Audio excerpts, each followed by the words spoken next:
For the most wild, yet most homely narrative which I am about to pen, I neither expect nor solicit belief.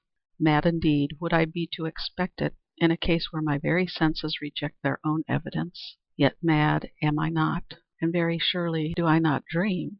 But to-morrow I die, and to-day I would unburthen my soul. My immediate purpose is to place before the world plainly, succinctly, and without comment, a series of mere household events. And their consequences these events have terrified, have tortured, have destroyed me. Yet I will not attempt to expound them. To me they have presented little but horror. To many they will seem less terrible than barroques. Hereafter, perhaps, some intellect may be found which will reduce my phantasm to the commonplace. Some intellect more calm, more logical, and far less excitable than my own, which will perceive in the circumstances I detail with awe nothing more than an ordinary succession of very natural causes and effects. From my infancy I was noted for the docility and humanity of my disposition. My tenderness of heart was even so conspicuous as to make me the jest of my companions. I was especially fond of animals, and was indulged by my parents with a great variety of pets. With these I spent most of my time, and never was so happy as when feeding and caressing them. This peculiarity of character grew with my growth, and in my manhood I derived from it one of my principal sources of pleasure.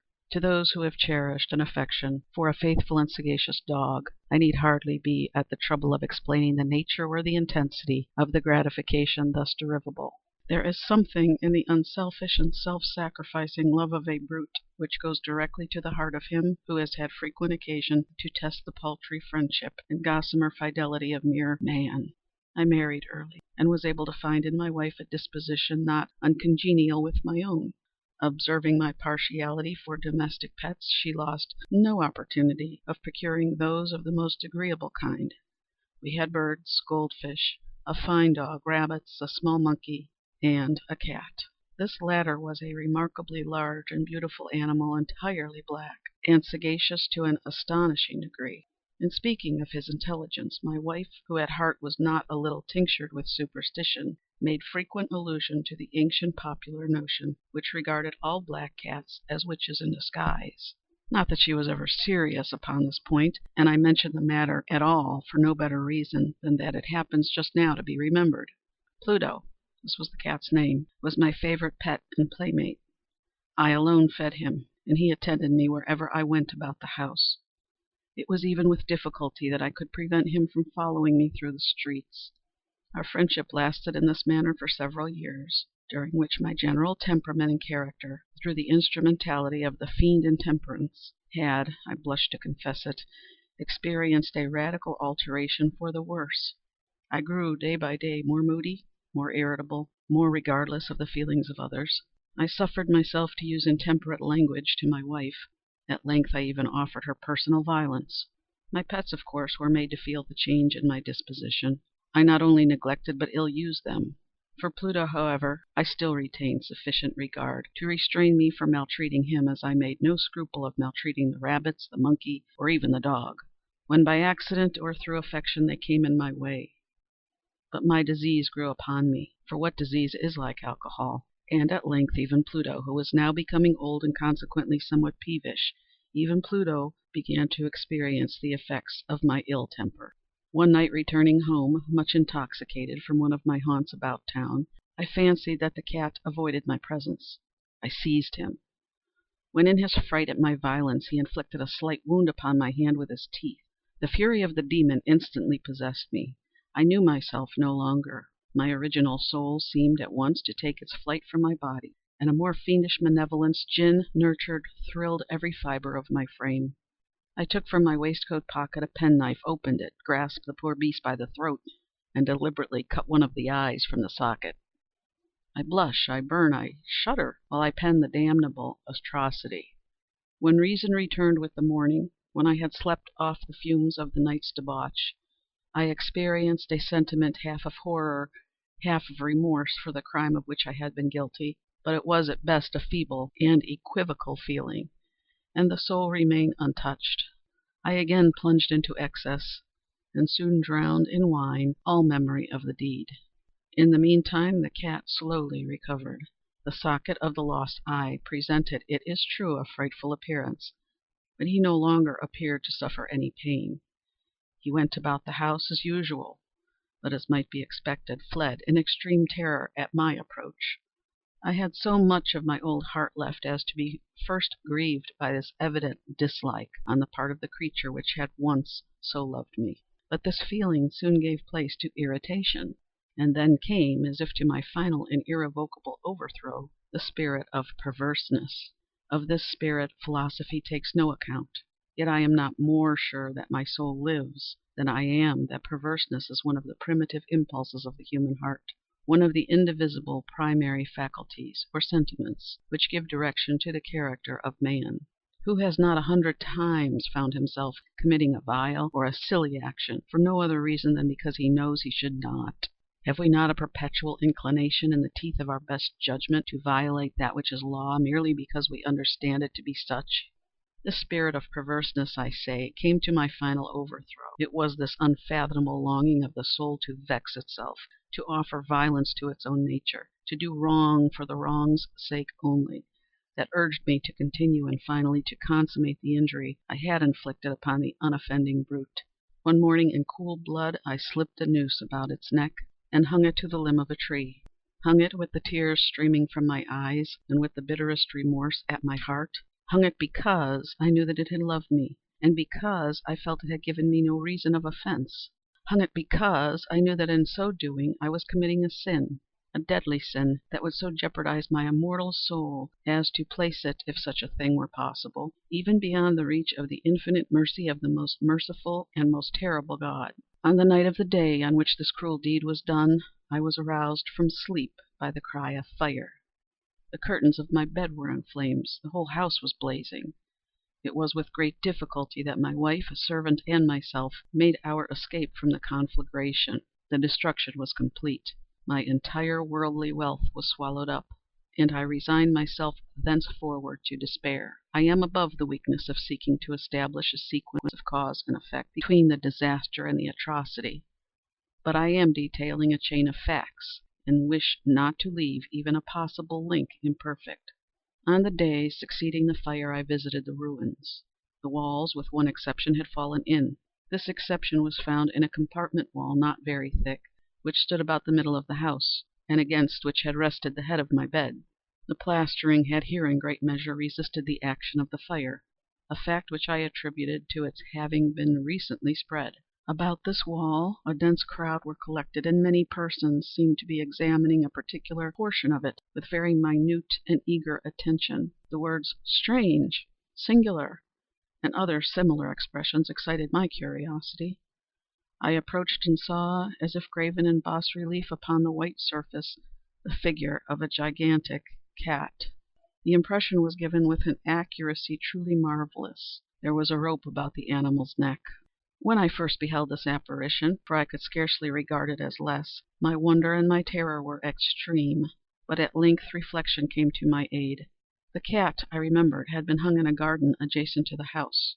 Upon the alarm of fire, this garden had been immediately filled by the crowd, by some one of whom the animal must have been cut from the tree and thrown through an open window into my chamber. This had probably been done with the view of arousing me from sleep. The falling of other walls had compressed the victim of my cruelty into the substance of the freshly spread plaster, the lime of which, with the flames and the ammonia from the carcass, had then accomplished the portraiture as I saw it. Although I thus readily accounted to my reason, if not altogether to my conscience, for the startling fact just detailed, it did not the less fail to make a deep impression upon my fancy. For months I could not rid myself of the phantasm of the cat, and during this period there came back into my spirit a half sentiment that seemed, but was not, remorse. I went so far as to regret the loss of the animal, and to look about me among the vile haunts which I now habitually frequented, for another pet of the same species, and of somewhat similar appearance, with which to supply its place. One night, as I sat, half stupefied, in a den of more than infamy, my attention was suddenly drawn to some black object reposing upon the head of one of the immense hogsheads of gin or of rum, which constituted the chief furniture of the apartment. I had been looking steadily at the top of this hogshead for some minutes, And what now caused me surprise was the fact that I had not sooner perceived the object thereupon. I approached it and touched it with my hand. It was a black cat, a very large one, fully as large as Pluto, and closely resembling him in every respect but one. Pluto had not a white hair upon any portion of his body, but this cat had a large, although indefinite, splotch of white, covering nearly the whole region of the breast. Upon my touching him, he immediately arose, purred loudly, rubbed against my hand, and appeared delighted with my notice. This, then, was the very creature of which I was in search. I at once offered to purchase it from the landlord, but this person made no claim to it, knew nothing of it, had never seen it before. I continued my caresses, and when I prepared to go home, the animal evinced a disposition to accompany me. I permitted it to do so, occasionally stooping and patting it as I proceeded. When it reached the house, it domesticated itself at once, and became immediately a great favorite with my wife. For my own part, I soon found a dislike to it arising within me. This was just the reverse of what I had anticipated, but I know not how or why it was. Its evident fondness for myself rather disgusted and annoyed. By slow degrees, these feelings of disgust and annoyance rose into the bitterness of hatred. I avoided the creature, a certain sense of shame and the remembrance of my former deed of cruelty preventing me from physically abusing it. I did not for some weeks strike or otherwise violently ill-use it, but gradually, very gradually, I came to look upon it with unutterable loathing, and to flee silently from its odious presence, as from the breath of a pestilence. What added, no doubt, to my hatred of the beast was the discovery, on the morning after I brought it home, that, like Pluto, it also had been deprived of one of its eyes. This circumstance, however, only endeared it to my wife, who, as I have already said, possessed in a high degree the humanity of feeling which had once been my distinguishing trait, and the source of many of my simplest and purest pleasures. With my aversion to this cat, however, its partiality for myself seemed to increase. It followed my footsteps with a pertinacity which it would be difficult to make the reader comprehend. Whenever I sat, it would crouch beneath my chair, or spring upon my knees, covering me with its loathsome caresses. If I arose to walk, it would get between my feet and thus nearly throw me down, or fastening its long and sharp claws in my dress, clamber in this manner to my breast. At such times, although I longed to destroy it with a blow, I was yet withheld from doing so, partly by a memory of my former crime, but chiefly, let me confess it at once, by absolute dread of the beast. This dread was not exactly a dread of physical evil, and yet I should be at a loss how otherwise to define it. I am almost ashamed to own, yes, even in this felon's cell, I am almost ashamed to own, that the terror and horror with which the animal inspired me had been heightened by one of the merest chimeras it would be possible to conceive. My wife had called my attention more than once to the character of the mark of white hair of which I have spoken, and which constituted the sole visible difference between the strange beast and the one I had destroyed. The reader will remember that this mark, although large, had been originally very indefinite, but by slow degrees nearly imperceptible, and which for a long time my reason struggled to reject as fanciful, it had at length assumed a rigorous distinctness of outline. It was now the representation of an object that I shudder to name, and for this above all I loathed and dreaded, and would have rid myself of the monster had I dared. It was now, I say, the image of a hideous, of a ghastly thing, of the gallows. O mournful and terrible engine of horror and of crime, of agony and of death! And now was I indeed wretched upon the wretchedness of mere humanity, and a brute beast whose fellow I had contemptuously destroyed, a brute beast to work out for me, a man, fashioned in the image of the high God, so much of insufferable woe. Alas, neither by day nor by night knew I the blessing of rest any more. During the former, the creature left me no moment alone, and in the latter I started hourly from dreams of unutterable fear, to find the hot breath of the thing upon my face, and its vast weight an incarnate nightmare that I had no power to shake off, incumbent eternally upon my heart. Beneath the pressure of torments such as these, the feeble remnant of the good within me succumbed. Evil thoughts became my sole intimates. the darkest and most evil of thoughts. The moodiness of my usual temper increased to hatred of all things and of all mankind, while from the sudden, frequent, and ungovernable outbursts of a fury to which I now blindly abandoned myself, my uncomplaining wife, alas, was the most usual and the most patient of sufferers. One day she accompanied me upon some household errand into the cellar of an old building which our poverty compelled us to inhabit. The cat followed me down the steep stairs, and nearly throwing me headlong, exasperated me to madness. Uplifting an axe and forgetting in my wrath the childish dread which had hitherto stayed my hand, I aimed a blow at the animal, which of course would have proved instantly fatal had it descended as I wished. But this blow was arrested by the hand of my wife. Goaded by the interference into a rage more than demoniacal, I withdrew my arm from her grasp and buried the axe in her brain. She fell dead upon the spot without a groan. This hideous murder accomplished, I set myself forthwith, and with entire deliberation, to the task of concealing the body. I knew that I could not remove it from the house, either by day or by night, without the risk of being observed by the neighbors.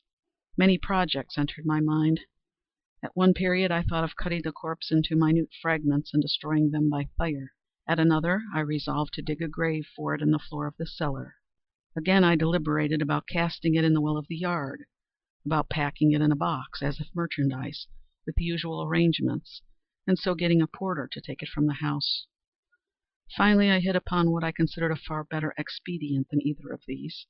I determined to wall it up in the cellar, as the monks of the Middle Ages are recorded to have walled up their victims. For a purpose such as this the cellar was well adapted. Its walls were loosely constructed, and had lately been plastered throughout with a rough plaster, which the dampness of the atmosphere had prevented from hardening. Moreover, in one of the walls was a projection caused by a false chimney or fireplace that had been filled up and made to resemble the red of the cellar. I made no doubt that I could readily displace the bricks at this point, insert the corpse, and wall the whole up as before, so that no eye could detect anything suspicious. And in this calculation I was not deceived.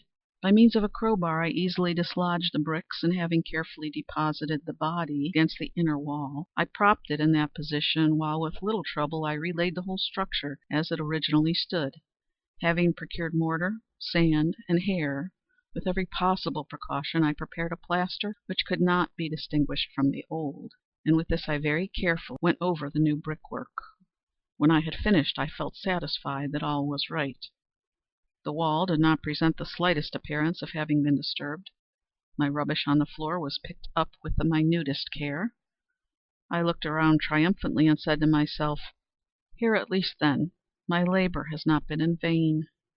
My next step was to look for the beast which had been the cause of so much wretchedness, for I had at length firmly resolved to put it to death. Had I been able to meet with it at the moment, there could be no doubt of its fate. But it appeared that the crafty animal had been alarmed at the violence of my previous anger, and forbore to present itself in my present mood.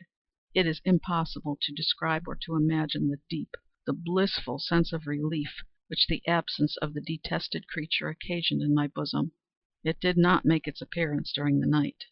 And thus for one night at least, since the introduction into the house, I soundly and tranquilly slept. I slept even with the burden of murder upon my soul. The second and the third day passed, and still my tormentor came not. Once again I breathed as a free man. The monster, in terror, had fled the premises forever. I should behold it no more. My happiness was supreme. The guilt of my dark deed disturbed me but little. Some few inquiries had been made, but these had been readily answered. Even a search had been instituted, but of course nothing was to be discovered. I looked upon my future felicity as secured. Upon the fourth day of the assassination, a party of the police came very unexpectedly into the house, and proceeded again to make rigorous investigation of the premises. Secure, however, in the inscrutability of my place of concealment, I felt no embarrassment whatever. The officers bade me accompany them in their search. They left no nook or corner unexplored. At length, for the third or fourth time, they descended into the cellar. I quivered not in a muscle. My heart beat calmly as that of one who slumbers in innocence. I walked the cellar from end to end. I folded my arms upon my bosom, and roamed easily to and fro. The police were thoroughly satisfied, and prepared to depart. The glee at my heart was too strong to be restrained. I burned to say if but one word by way of triumph, and to render doubly sure their assurance of my guiltlessness. "Gentlemen," I said at last, as the party ascended the steps, "I delight to have allayed your suspicions. I wish you all health and a little more courtesy. By the by, gentlemen, this is a very well constructed house." And the rabid desire to say something easily, I scarcely knew what I uttered at all. "I may say an excellently well constructed house. These walls, are you going, gentlemen? These walls are solidly put together." And here, through the mere frenzy of bravado, I rapped heavily with a cane which I held in my hand upon that very portion of the brickwork behind which stood the corpse of the wife of my bosom. But may God shield and deliver me from the fangs of the arch-fiend! No sooner had the reverberation of my blows sunk into silence than I was answered by a voice from within the tomb, by a cry at first muffled and broken like the sobbing of a child, and then quickly swelling into one long, loud, and continuous scream, utterly anomalous and inhuman, a howl, a wailing shriek, half of horror and half of triumph, such as might have arisen only out of hell, conjointly with the throats of the damned in their agony, and of the demons that exult in the damnation. Of my own thoughts it is folly to speak. Swooning, I staggered to the opposite wall. For one instant the party upon the stairs remained motionless, through extremity of terror and of awe. In the next, a dozen stout arms were toiling at the wall. It fell bodily. The corpse, already greatly decayed and clotted with gore, stood erect before the eyes of the spectators. Upon its head, with red extended mouth and solitary eye of fire, sat the hideous beast whose craft had seduced me into murder, and whose informing voice had consigned me to the hangman. I had walled the monster up within the tomb.